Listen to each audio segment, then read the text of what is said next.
Et bien bonjour à tous, aujourd'hui on se retrouve dans la deuxième vidéo où je vais vous montrer comment montrer votre ordinateur. Alors cette vidéo est la deuxième dans la playlist Monter mon PC que vous pouvez trouver dans ma chaîne.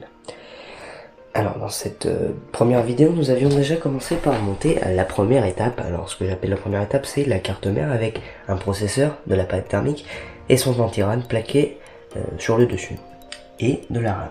Alors on avait fait ça dans la dernière partie et nous allons maintenant la mettre dans un boîtier et nous allons lui rajouter donc le boîtier là, nous allons lui rajouter la carte graphique, le lecteur de graveur, le disque dur. Alors moi c'est un 2,5 pouces mais bon le mieux c'est le 3,5 pour les ordinateurs fixes et une alimentation.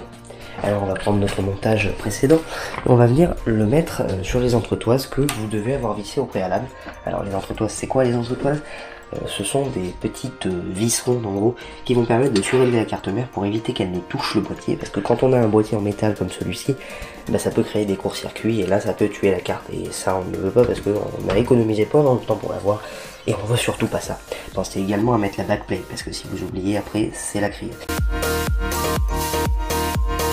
Alors pour le besoin du bord je vais pas du tout visser les composants. Tout simplement parce que je vais démonter l'ordinateur après parce qu'il va falloir que je le range et surtout que c'est un truc qui me sert de pièce. Donc je n'en ai pas l'utilité, sachant que comme je l'avais dit dans la première vidéo, la carte mère est morte. Donc en soi qu'il soit monté ou pas, ça change pas grand chose. Ensuite on va prendre l'alimentation. Alors c'est une alimentation 460 watts et donc ça c'est une non modulaire. Alors qu'est-ce que c'est la différence? Eh ben, c'est que la non modulaire elle est comme ceci. Et donc vous avez tous les câbles qui ressortent. L'intérêt d'une semi-modulaire ou d'une modulaire, c'est que les semi-modulaires, vous avez quelques câbles qui ressortent et des prises pour pouvoir brancher le câble que vous souhaitez, ainsi que du modulaire. Et donc le modulaire, c'est vous avez 0 câble qui ressortent et vous branchez uniquement ce dont vous avez besoin. Ça, c'est ce que j'ai dans mon ordi et justement, je vais en profiter pour vous le montrer. C'est que je vais juste prendre ma lampe. Mais c'est juste qu'une alimentation modulaire, déjà, ça peut faire un gain de place pour ceux qui l'ont monté et que dans les nouveaux boîtiers, je vous ai montré pour ça, c'est que surtout dans les nouveaux boîtiers, ben en fait l'alimentation elle ne va pas aller au-dessus, comme là, parce que ça c'est un vieux boîtier, donc l'alimentation va venir au-dessus, et bien là, elle va derrière, dans les nouveaux boîtiers et même dans les nouvelles configs en général, surtout pour du gaming, en fait les alimentations vont ici. Les disques durs c'est également pareil, les disques durs sont stockés juste là, si vous le voyez. Et ensuite on peut organiser les câbles comme on veut, c'est-à-dire que là, comme on a une vitre en verre trempé, enfin une vitre en général, et ben on va pouvoir cacher tous les câbles. Vous voyez que là, il n'y en a pas qui ressortent à part l'alimentation PCIe pour ma carte graphique. Là, on s'en fout parce qu'il n'y a pas tellement de vitres et surtout que c'est pour de la bureautique. Alors on va pas s'amuser à regarder à l'intérieur et à dire oh là là c'est propre. Non, là on veut juste que ça marche. On va récupérer l'alimentation du coup. On va bien l'installer. Alors vous, voilà, pareil, donc ça c'est pour de la bureautique, mais pour autre, qui sera du gaming, c'est comme ce que je vous ai montré précédemment. Vous allez le mettre comme ça et vous avez 4 vis à visser. Alors pareil pour la carte mère, j'ai oublié de le préciser, mais vous avez des vis à chaque entretoise. Pensez d'ailleurs à mettre les entretoises comme il le faut pour que les trous correspondent bien à votre carte mère, quel que soit son format. Donc vous avez du micro ATX, du ATX, de l'extra ATX, du mini ATX et de l'ATX. Alors ça c'est du ATX, c'est le format que j'ai.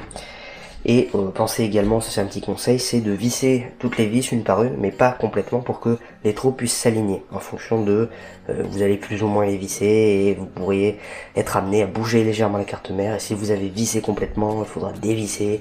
Alors vous vissez pas complètement et quand tout est bon, vous vissez entièrement. Comme ça vous êtes sûr de ne pas vous embêter.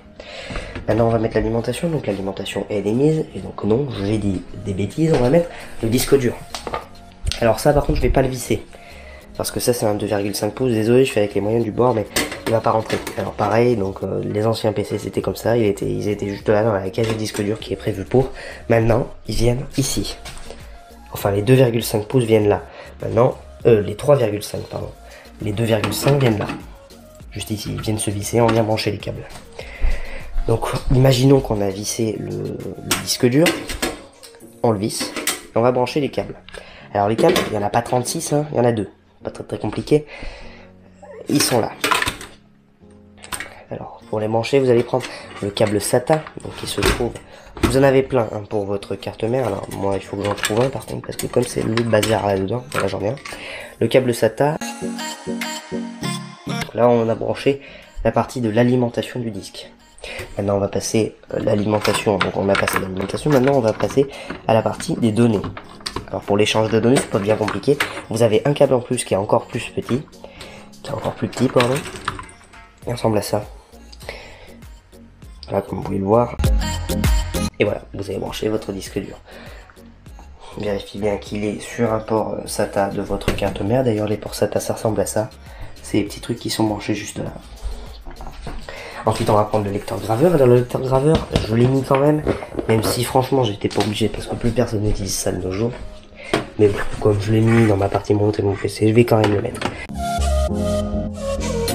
On prend, pareil, un câble SATA d'alimentation. C'est les mêmes branchements, donc vous branchez. Et un câble rouge. Alors moi, j'en ai qu'un, je vais pas le démonter. Hein, et vous mettez. Une fois qu'on a fini cette partie, on va finir par la dernière partie qui est la carte mère. La dernière partie de cette vidéo, parce qu'il y aura encore une vidéo normalement. J'en parlerai à la fin. Vous allez brancher votre carte mère. Alors attention, parce que pour la carte mère, la carte graphique, excusez-moi, il faut surtout penser à déverrouiller le locket. Enfin, le petit loquet qui est là. C'est le petit truc blanc qu'il y a juste là. Ça va permettre de pouvoir insérer la carte. Vous allez l'insérer.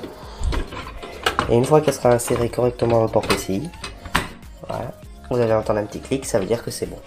Alors sur les nouvelles cartes, maintenant vous avez une alimentation supplémentaire qui doit venir de votre alimentation. Vous voyez que là, moi j'ai une grosse carte avec un double ventilateur et vous allez devoir lui mettre une alimentation. Alors là j'ai de la chance, j'en ai qu'une, mais il y a certaines cartes, il en faut 3 ou même 2. Et là ça vient de l'alimentation, vous le faites passer dans le cable management et vous voulez alimenter la carte. Si la carte elle n'est pas alimentée correctement, enfin, si elle n'est pas alimentée tout court avec ce qu'elle demande, soit elle ne fonctionnera pas, soit elle fonctionnera mais qu'à moitié, c'est-à-dire qu'il y aura des artefacts, enfin, ce sera moche. Alors cette carte, il n'y en a pas besoin parce que c'est une ancienne carte, du coup il n'y a pas besoin d'alimentation. Elle est directement alimentée par les 16X qui sont sur le port PCI. Pensez également à mettre la vis pour pouvoir la tenir si vous avez un double, triple fan, parce que sinon ça va se plier de cette manière et là ça peut faire des dégâts, donc il faut éviter. Voilà, donc cette partie est maintenant terminée, j'espère qu'elle vous aura plu. Donc je vous dis à la prochaine pour la prochaine vidéo, donc elle va pas tarder à sortir, hein, vous inquiétez pas, mais c'est juste que bon là pour le moment on a fini celle-là et c'est déjà bien. J'espère qu'elle vous aura plu. N'hésitez pas à liker, à commenter, à partager et à vous abonner, surtout c'est le plus important. Sur ce, à la prochaine.